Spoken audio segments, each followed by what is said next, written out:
you very much and good evening. Thank you. Almost exactly 1 year ago today, during a presidential debate in Durham, New Hampshire, I said that if I weren't running for president, I'd be supporting John McCain.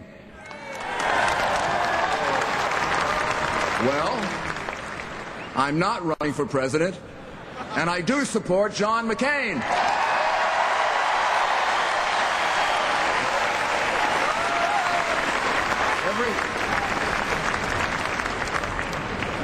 Every 4 years we're told that this presidential election is the most important in our lifetime.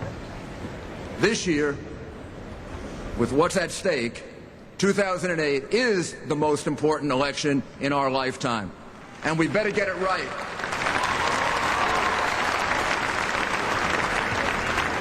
This already has been the longest presidential campaign in history, and sometimes, to me, it felt even longer. The American people realize this election represents a turning point. It's a decision to follow one path or the other. We, the people, the citizens of the United States, get to decide our next president. Not the left-wing media, not Hollywood celebrities, not anyone else, but the people of America.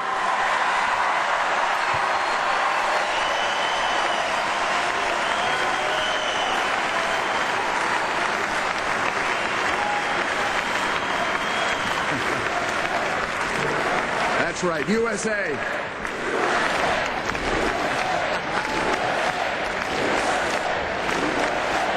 Thank you. Thank you. To those Americans who still feel torn in this election, I'd like to suggest one way to think about this to help make a choice in 2008. Think about it this way. You're hiring someone to do a job, an important job, a job that relates to the safety of yourself and your family. Imagine that you have 2 job applications in your hand with the name and the party affiliations blocked out. They're both good and patriotic men with very different life experiences that have led them to this moment of shared history. You've got to make this decision, and you've got to make it right. And you have to decide who am I going to hire. On the one hand, you've got a man who's dedicated his life to the service of the United States. He's been tested time and again by crisis. He has passed every test.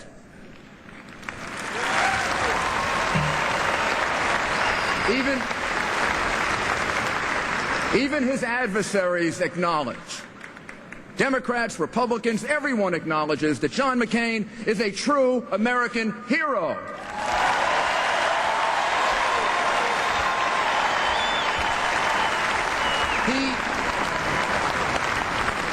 He loves America as we all do, but he has sacrificed for it as few do.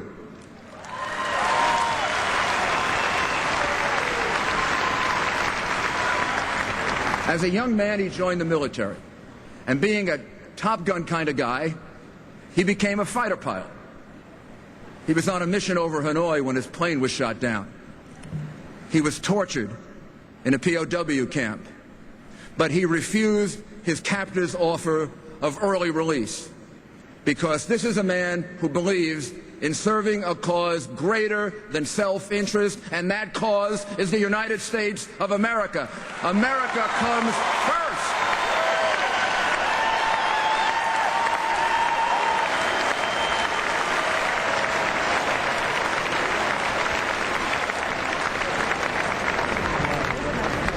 He has proved his commitment with his blood. He came home a national hero.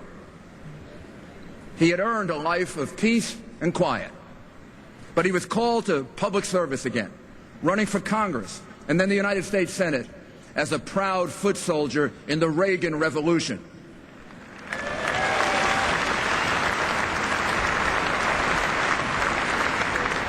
His principled independence never wavered. He stood up to special interests. He fought for fiscal discipline and ethics reform and a strong national defense. That's the one choice. That's the one man. On the other hand, you have a resume from a gifted man with an Ivy League education. He worked as a community organizer. What?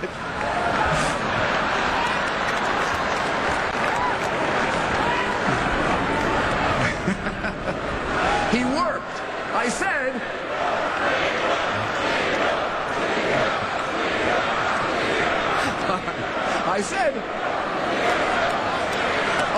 okay. Maybe this is the first problem on the resume. He worked as a community organizer. He immersed himself in Chicago machine politics.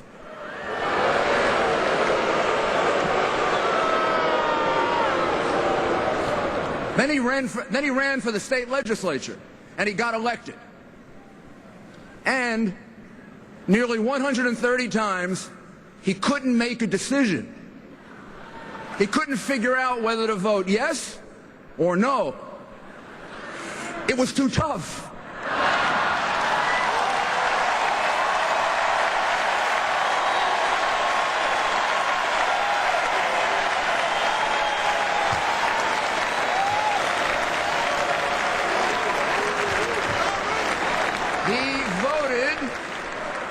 He voted present.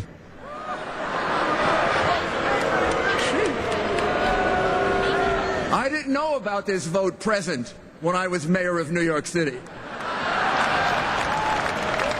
Sarah Palin didn't have this vote present when she was mayor or governor. You don't get present. Doesn't work in an executive job. For President of the United States, it's not good enough to be present. You have to make a decision.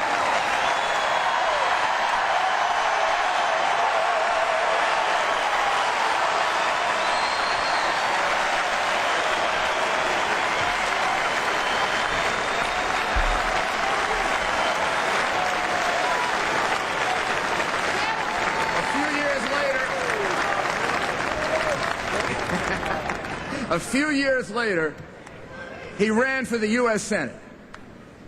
He spent most of his time as a celebrity senator. No leadership, no legislation to really speak of. His rise is remarkable in its own right. It's the kind of thing that can happen only in America.